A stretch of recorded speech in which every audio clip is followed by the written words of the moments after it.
All right, welcome back here on Facebook Live. It is National Football Signing Day across the country, and head coach Mike New joins us. Joel Godett, good to meet you again. Good to meet you, too. It's been a while. Yes, it has. Welcome back here inside the team room at the Venderley Football Center. Mike, let's run down this list. First and foremost, let's talk about it in mass, just as a grouping right now. 17 names, 17 letters that you guys have gotten delivered. Give me the rundown of what this class is made up of. Well, I think to start with, you're talking about 17 young men that signed with us today. And before we get into specifics about each guy and the respective positions, it's exciting for the class. 12 of these young men have been committed to us since the summer. Our staff has done a great job of just maintaining those relationships, building on those to get them to signing day, because that's a big part of it. You know, as the fall continues to roll along, you have guys getting pulled in different directions. So great job by the staff. 10 of these young men are from the state of Indiana, which is exciting. You know, we didn't certainly set out in recruiting saying, hey, let's go sign 10 guys from Indiana, much like a couple years ago when we signed 10 from Georgia. But 10 of the young men are from Indiana. And then, you know, there's 2 from Pennsylvania, 2 from Ohio, 2 from Michigan, 1 from Alabama. We got 12 captains out of this group. So you love the leadership aspect that these guys are going to bring when they arrive into our program. And if you talk about, you know, you always talk about the student athlete part of it. And so it is really exciting to think about the overall GPA of this group is 3.35. So that's exciting from an academic piece of it. And our staff really did a great job of identifying young men that fit what we were looking for, and these guys have been awesome. It's obviously you'll be able to see just the size of the class, right? You know, the size, the length, the athleticism. Very exciting when you start to break it down by position. I know as a staff as a whole, very excited about this class, and we'll be out in January, you know, and certainly feel great about the 17 young men that have signed with us right now, and you know, can't wait to get them on campus. Okay, so a couple things off the top here. We will go through the class one by one. I've also got the laptop open, so if you have comments and questions of your own, feel free to shoot those to us, and we can relay those on to Mike here over the next 25 minutes, half hour or so. Let's start with your favorite position. It's the position everybody likes to talk about. Not often do you take 2 guys in a recruiting class at this position, though, but you guys have 2 quarterbacks in this class. Tell me a little bit about Eddie Schott and Mark Nondorf and what they bring to you. Yeah, both of these guys, both of them from the Indianapolis area. You know, Eddie from Southport High School, Mark from Bishop Chatard. And really, when you started the recruiting process, both of these young men were playing at a high level. We had a chance to see both of them up close and in person, throwing the football at camps, and, you know, identified them quickly as guys that had been great leaders for their respective high schools, been winners. Both of them possess enough arm talent, very good arm talent to make all the throws. You love the leadership portion of both of these guys, the intangibles, and really, you know, felt good about both guys being able to come in, compete at a high level, embracing competition, knowing that, you know, obviously that position is one that requires consistency week in, week out, and those guys have put that on display in high school, both being all-state performers, and feel good about both of them. You know, they're both a little bit different in their skill set. Eddie might be a little bit bigger in terms of just a size piece of it, but and Eddie might have a little bit stronger arm. Mark's got, from a release standpoint, a little bit quicker, but both of these guys played at a high level in high school, and both great additions to our program. You talked about GPA as well. You had to wrestle Eddie away from offers from Cornell and Yale, which is always kind of a nice group of company. Yeah, you know, Eddie finished with a 4.5 GPA, which I didn't know that was possible. I didn't know that was possible either, but certainly, you know, he's a guy that, you know, he'll be a mid-year enrollee too, so he'll arrive here on campus with us in January, and you know, I know he's excited about the competition and getting in here and getting going. You've got 3 mid-year enrollees too. I don't want to jump the ship. Yes. We'll get to the other 2, but good to have that size of early enrollee class, something that's really become popular in the last decade or so. I think it's certainly an added plus for us. We didn't go out and say, hey, if you're a mid-year guy, it makes you more appealing, but when you talk about Eddie Schott coming in mid-year, talk about Clayton Call, the linebacker that we'll get to that's coming in mid-year, and then R.J. Hart, the wide receiver from Pennsylvania that's coming in mid-year. That's exciting because those 3 guys have worked hard to get ahead academically where they could graduate from their respective high schools in December, and that'll be great to get them on campus, you know, and get them a head start, be able to the progression learning in spring practice is a little bit friendlier than it is in fall camp. So that'll be great for those guys to get in here and embrace the hard work that goes into it. Round things out on the quarterback side, Nondorf is a legacy of sorts, technically a legacy. His siblings is like same generation, but not the first member of his family to come to Ball State, which makes the recruiting pitch probably a little bit easier. You know, it is, and we've had a lot of players, though, in our program from Chittard High School that have been very good football players for us. And so you called in Nick Traub and Aaron Hepp on the pitch there? Yeah, Nick Traub, Aaron Hepp, both those guys have been instrumental in helping with a guy like Mark, and obviously they're big supporters of us here, and you always see those guys following the activity on social media, which is great to see because those guys are both great players to be around in our program, and certainly having Mark here with his family and being close down the road is also a big plus. All right, let's move on down the offensive side. First off, no backs in this class. No need for that right now. You guys are jam loaded at running back. We all know what's coming back there, so we'll go forward to wide receiver. You mentioned R.J. Hart. Let's start there. Another early enrollee. What's he bring to the table for you? You know, the thing that stood out so early about R.J. is just his size, incredible hands. He's a guy that's got good speed. He plays physical, catches the ball very well outside of his frame, and got a tremendous work ethic. You know, father played college football at Slippery Rock, and comes from a good lineage, and so we're excited about RJ. And he's one of those guys that you see his tapes from high school making one-handed catches, and he's one of those guys that just infectious attitude. You love the work ethic that he's going to bring to the table. By the way, to the Facebook comments, Nick Traub was watching. So hi, Nick Traub. Hi, Nick Traub. How you doing, buddy? One of the greatest long snappers in Ball State history. Nick. Also, we talked about recruiting.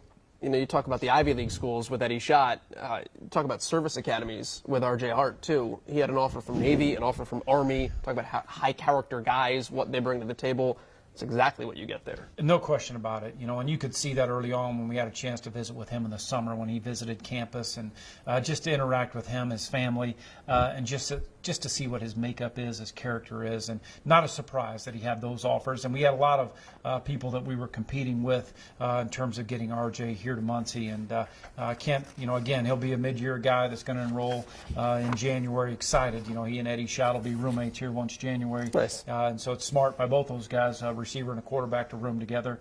But it's going to be exciting because RJ is all the right stuff, as all these young men in this class are, and it's going to be exciting to get to work with them. 2 wide receivers in the class, though. Let's talk about the other one because he joined this class yesterday, officially? Officially yesterday. We knew over the weekend. Jalen McGorry.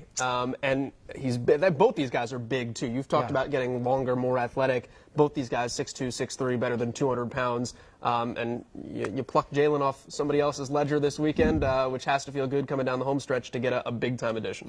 We had a great final weekend of official visits with Jalen and his family being on campus. And here's a guy that has tremendous versatility. He played both positions at a high level in high school, played on defense, played wide receiver, and played at a high level. And so he had a lot of offers out there, some for defense, some for offense. And make no mistake about it, we were after Jalen to play the wide receiver position. And if you just look at size and speed, what a great package that he has, and very explosive. You see a lot of big plays on tape with him on both sides of the ball, but it's exciting just to have that combination of size and speed in here. Physical player, and just one of those guys that when you have all those tools to work with, you can't wait to have an opportunity to help him refine his skills. And again, high character guy, great family. We're very excited to have him as one of the final pieces to this signing day class here in December. But going to be great to get a chance to work with him. Tall addition, also the speed on there too. Ran track in high school, member of his 4x200 relay team in high school. And a state champion too, not only in track but also in football too, which is awesome. And then on top of that, took him from offers from Mizzou and Minnesota. I mean, we're talking about SEC Big Ten offers that he had extended his way, and he winds up here in Muncie coming up next fall. So looking forward to having McGorry join the wide receiving core. Let's talk about a pseudo wide receiving position. He's got multiple roles. Wide receiver can maybe run the ball. We've seen a little bit the way you guys used the tight end position last year. A lot of blocking. Chris Crothers joins you at the tight end position. Junior college, the only junior college guy you get in this class, so he comes in with a little bit of experience under his belt. You've had success going to the College of DuPage. Shannon Hall played there.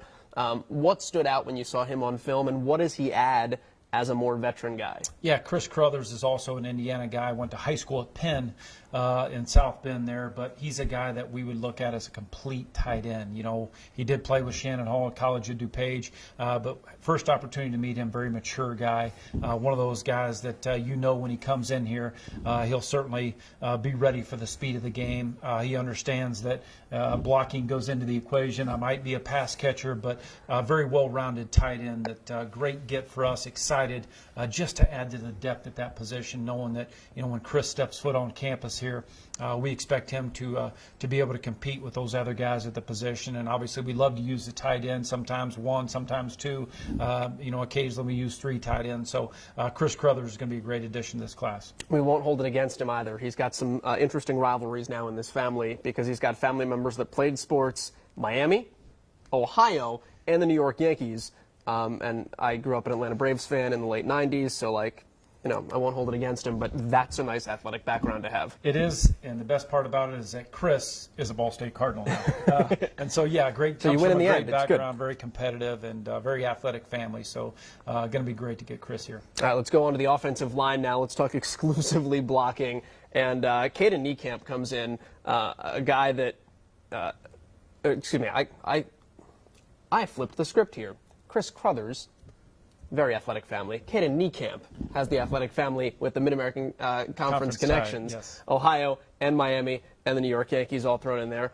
Athletic guy, comes from an athletic background. Yeah, I think if you just look at the 3 offensive linemen in this class, and we're going to start with Caden, but the first thing that jumps out, we've worked very hard. Coach Devan, our whole staff has worked hard to just continue to get bigger and get size and get longer at that position. Yep. These 3 guys, when they come in and you see Caden Niekamp at 6'6", Porter Haught at 6'5", and Seth Schmidt at 6'6", that's exciting because you got 3 guys that number one can start at the their development at tackle position, knowing that they have position flexibility and could end up playing anywhere along that front for us. But Caden Niekamp's a guy that he's a basketball player also, and it's kind of impressive when you watch his basketball tape for a guy that's 6'6", Is he better than 315 Caleb Slavin pounds. at basketball? I'm going to say yes right now. Slavin won't like to hear that, but it's kind of Caden is on a good basketball team there, and they got a chance to have a really good year. But Caden Niekamp is a big guy. But if you got tackles that can dunk on both sides, you got it. And so when you talk about a guy that he came to our camp here over the summer, Caden did, and really that's what solidified the offer to him is when he showed up and showed his athleticism, showed his footwork, and he's one of those guys that's got a lot of tools to work with. And I know Coach Devan is really excited about that. I know Porter Haught, when he signed, he's out of the Fort Wayne area. He told Wayne TV, listen, Kyle Devan likes athletic guys. He likes my athleticism. What did you like about his athleticism and the versatility he brings up front? Well, I think Porter's, the thing that stood out early on to me watching the tape is not only the athleticism, but kind of nasty. And you always like to describe offensive linemen when they have some nasty qualities and they're borderline nasty. That's a good thing. And so when you see Porter play the game, you see him finishing guys. You see him getting to the second level. He's very athletic. He can run. He's one of those guys that, can do a lot of different things. And to have that kind of size, to have that kind of length, and to have those traits of kind of being a finisher, being borderline nasty, those are good things to develop, and excited that we were able to get Porter Haught committed to the Cardinals. And I know he wants signed with the Cardinals. And I know he wants some sort of pre-med biology track study too, so you're not going to go wrong on either front there. No question about it. Again, obviously that was one of those you could tell early in the process, and I got to give credit to our professors that helped in recruiting, that were instrumental in laying out academic plans for these young men, because Porter and his family certainly mentioned that being a critical factor in why Ball State stood out is because of the academic game plan that was presented to him by the professors when he met with them on campus. All right, final guy on the offensive line. I just want you guys to close your eyes for a second. They call lacrosse hockey on 2 feet, basically. So think about something that moves that quickly, that sometimes gracefully, but at the same time quite physically. Put a stick in this guy's hand at 6'6", 250 pounds, and have him running around a field trying to play man-to-man defense. And now he's on the offensive line, Talk to me about the versatility that Seth Schmidt gives you guys. Well, that's exactly why he stood out to us early when we had a chance to see him in the camp circuit over the summer, and he came here. Initially, he's a guy right now that you're going, okay, he's going to come in when Coach Armour and the strength and conditioning staff have an opportunity to start working with Seth, add weight, get weight on him the right way and get him in the weight room, man. The tremendous upside that he possesses. But, he's a guy that's played some tight end. You talked about his background, but, we're bringing him in as a tackle, and he's excited about that. Coach Devan is excited about that. But, man, he's got some of the same qualities I just mentioned, guys like Porter and Caden with the athleticism. He's a finisher. He's a guy that's kind of nasty playing the game, and you love all those things. And again, when you bring him in, and we're going to develop him, get him in the weight room, get him in a great program that way, and add some weight to him. But Seth's one of those guys that, again, he's got all those physical tools that you look for. Now we can't wait to get him here and develop him. A little bit of track in his background, a little bit of lacrosse as well, and now looking forward to what he can do on the collegiate football side of things. Again, if you have any questions, throw those down in the Facebook comments section down below. I know we've got a bunch of people watching and some comments coming at us, so if there's anything or anybody you want to ask Coach New about, feel free to do so as well. Let's go on to the defensive side of things, though. We'll start on the defensive backfield because you guys have three there, 3 defensive backs, 3 defensive linemen, 3 linebackers. Pretty even breakdown on that side. We'll start with Jawan Thomas, though. What does he bring to the equation? He's the lone outlier from the Midwest recruiting here. You guys were able to go down to Alabama and get him to come up. You had a lot of success going down to that region of the country. He adds to that lineage. What was the pitch, and how'd you get him? Yeah, he's kind of a guy that came onto the scene late a little bit for us. We didn't have a chance to see him during the summer camp circuit, but Jawan, make no mistake about it, is an exceptional athlete. I've had a chance to go down, when the December recruiting period started, had a chance to see him on the basketball court, and just to see his movement skills, see his explosiveness for a guy that's not, obviously, he's still got good size, but he's got a great background playing on the offensive side of the ball, playing on the defensive side of the ball. He's got ball skills. And, for us, having a guy like AJ who came in, played a lot on the offensive side in high school, and to do what he did in his first year as a corner. Yeah, and so a lot of the same approach here when you talk about Jawan, when you talk about Darren McCulley, those guys have similar type backgrounds in that they were receivers. They were, Darren was a quarterback, but having guys like that who have ball skills, knowing that, man, we'll work with them from a technique standpoint over on the defensive backfield, and once we get a chance to work with them, develop them, and both those guys embrace that move. Yeah, they certainly excited about their background and playing offense in high school, but they certainly have embraced what we've approached them with about the opportunity on defense, and excited about that. Jawan's father also played college football too. A little bit of Alabama A&M in his bloodline, so some genes on that side. And his father's a tremendous barber too. He had an opportunity when we went down to visit Jawan. We had a chance to visit the barber shop there, and it was impressive to see him go to work. Better than Jay Thomas? I haven't seen Jay up close, but I would bet that he probably is. Or Ray Wilborn will get on me for that. You got a lot of good barbers on this team. That's a good thing. Yeah. Darren McCulley, let's talk a little bit about him in the defensive backfield. You mentioned played a lot of offense in high school, played some defense as well. Picture this for you, and it's different between the men's side and the women's side, but track and field, high jumper. Regan Lewis here at Ball State, legitimate chance to win a national championship this year in the high jump. She jumped last year as an All-American, 5'11.5". You're bringing in a young man who jumped 6'6". A little bit of perspective for you on that side. Played quarterback. You go back to, last couple of bowl games for Ball State. There were like 9 quarterbacks on the field at a time, be it, Willie Snead or anybody in the defensive backfield. You bring a lot of quarterbacks out there. You get a lot of smart guys on the field. What does he bring to the equation for you that's just a little bit different that way? Well, you already talked about his athleticism. That certainly stands out, and to be a guy that's almost 6'1", to be that kind of athlete. He did play quarterback, and this year, early in the season, his coach at Lawrence North, he has a younger brother that's a quarterback, and so coach came and asked him, hey, what do you think about playing some over at corner? And he returned kicks, all those things, and Darren embraced that. He's all about the team. high character guy, and teammates at one point in time at Lawrence North with Brandon Martin. And certainly Brandon's been an unbelievable asset for us here at Ball State. And Brandon was very instrumental in helping get Darren on board as a Cardinal. But man, just all the things that he possesses as an athlete, and again, having a guy like that at corner that's played on the offensive side, knows what a wide receiver's trying to do to him, great ball skills, great awareness, has return ability. It's very exciting. Again, referencing a guy like AJ Uzodima that had such a great freshman year for us, to have guys that you feel like have those kind of capabilities and are similar to that. That's a great skill set to have in your program. Well, and that gives you credibility when you get a guy like AJ who has the success that he does, to then say to another kid, hey, like, this works. Right. We've done this with other guys.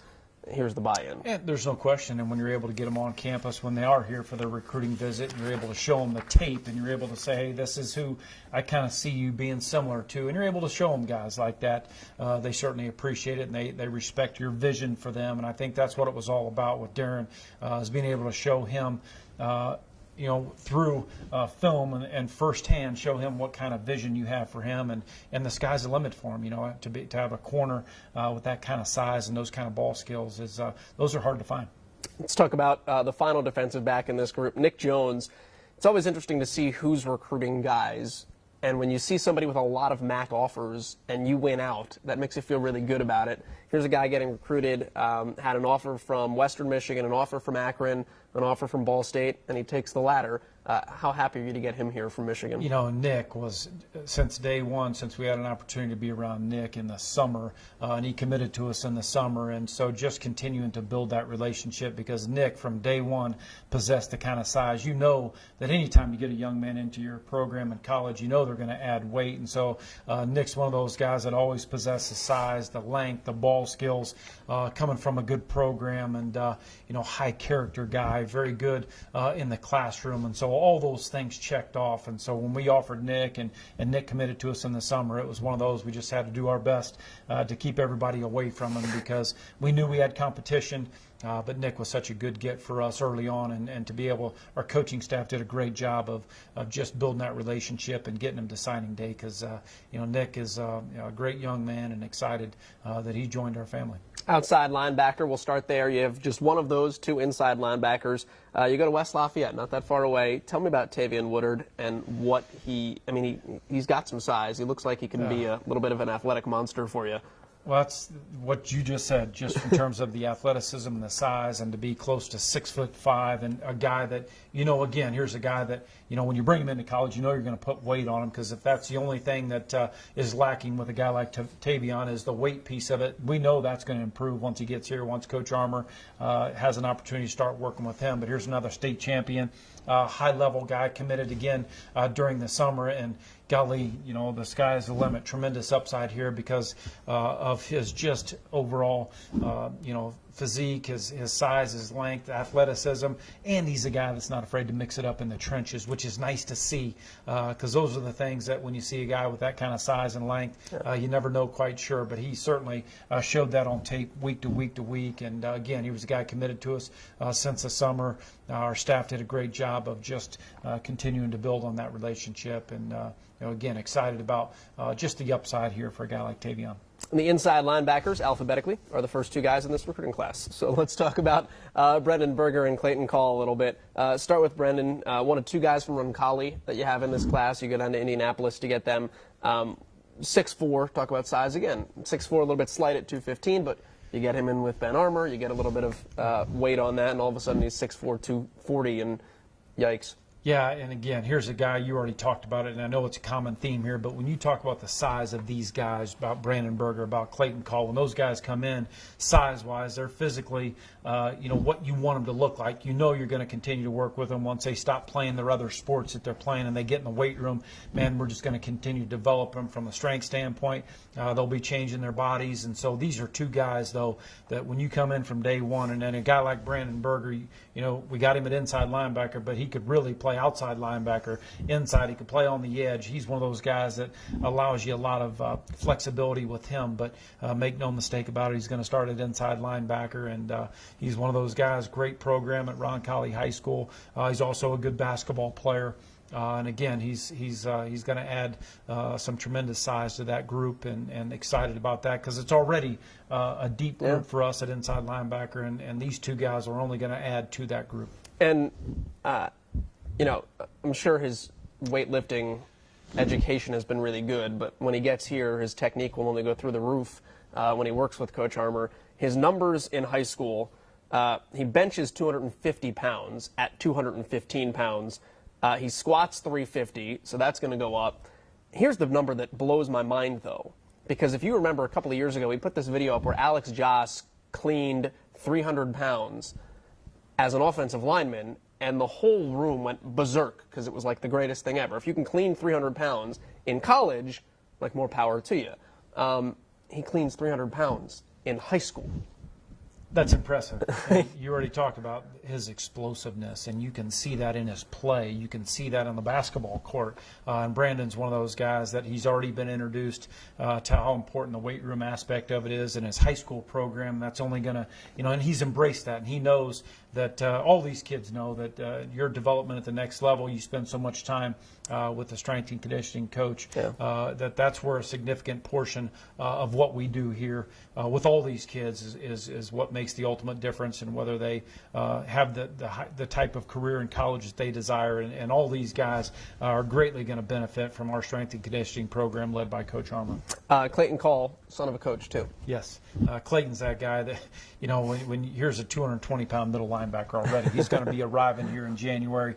Very exciting, but coach's kid. And you can see that when you sit down, you watch film with Clayton, his football intelligence, his leadership ability. He's very far along in terms of what we just talked about with strength and conditioning. And you see him squat and you see him bend. Those are things that are kind of through the roof. And so it's exciting knowing that he's already been introduced and he's been coached up very well in terms of on the field, but in the weight room. And so we're getting a guy here that's going to be mature beyond his years once he gets into our program in January. Very excited about Clayton Call, his father, head football coach at Franklin Community High School on the south side of Indianapolis. So great addition for us. And he's got two brothers that played college football. Comes from a great football family. So very excited about Clayton's arrival. Defensive line, Chris Crum gets talked about a lot in this program because everybody always says, well, he's 5'10", but he plays with such great leverage because he's a wrestler and he's got this background where he knows how to get in on you. So that's what makes him so good. Well, take all of those attributes now, and John Harris at 6'3" can still do those same things.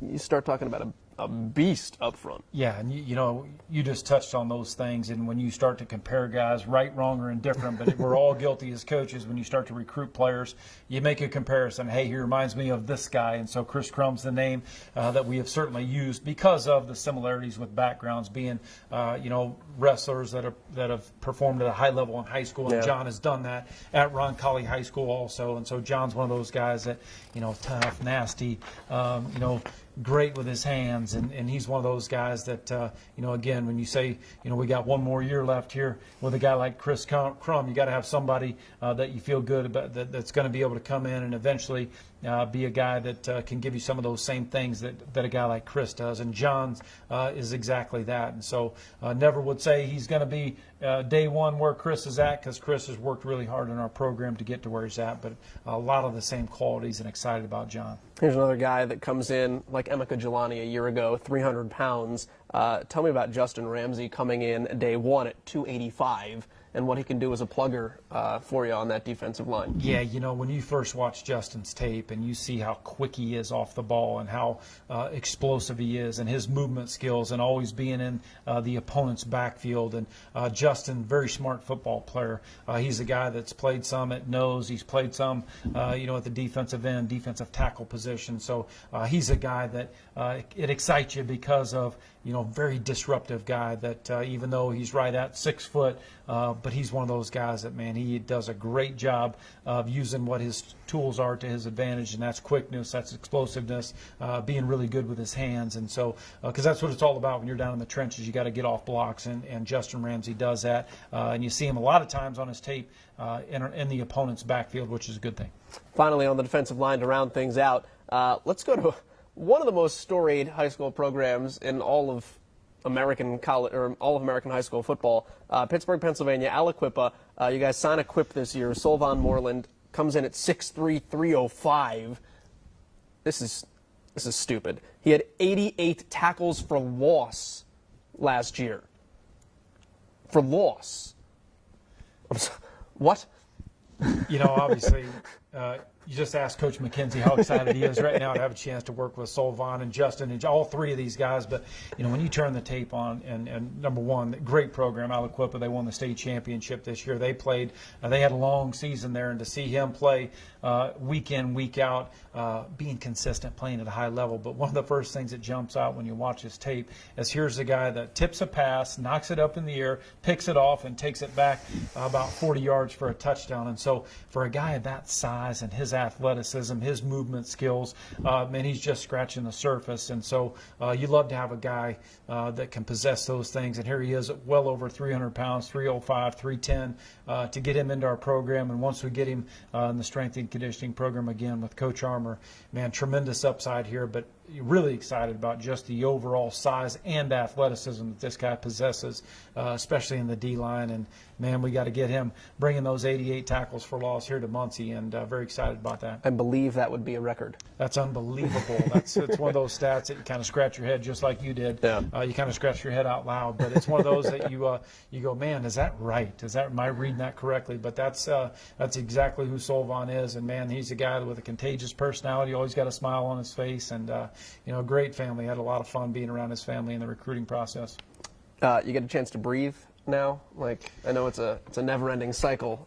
So it is. You excited that you can get some faxes in and just say, like, exhale, let's start thinking about the fall now. So excited to get this morning here because you wake up and it's almost Christmas, about 6 days early, and so our whole staff was chomping at the bit this morning, just prior to that 7 o'clock official start time, anxiously awaiting that first text message from our compliance, and because they do such a great job of working with us and making our job easy, especially a day like today, handling all the paperwork. And so they did such a great job today, but it was exciting to get these 17 young men signed officially where the ink is dry.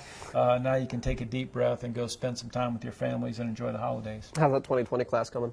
We'll be out in full force once January rolls around. With the early signing period now, January recruiting really it ends up being very most of your efforts are towards that 2020 class, but you also keep an eye open.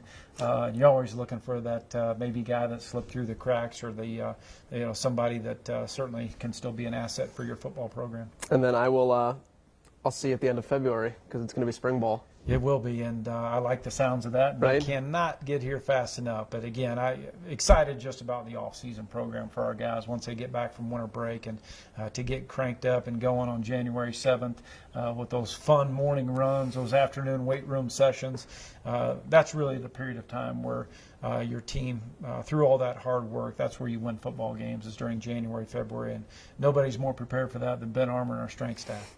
Mike, appreciate the time. Congrats on the class, and looking forward to watching these guys grow. Okay, thank you. Me too. Head coach Mike New joining us here on National Signing Day across America. Ball State football inking 17 names to join this Cardinals class here in 2019. If you missed any of this, it'll be archived on Facebook. You can just scroll back through and check out Coach New's comments on every member of this Ball State Signing Day class. And until then, we'll check you back out over on ballstatesports.com.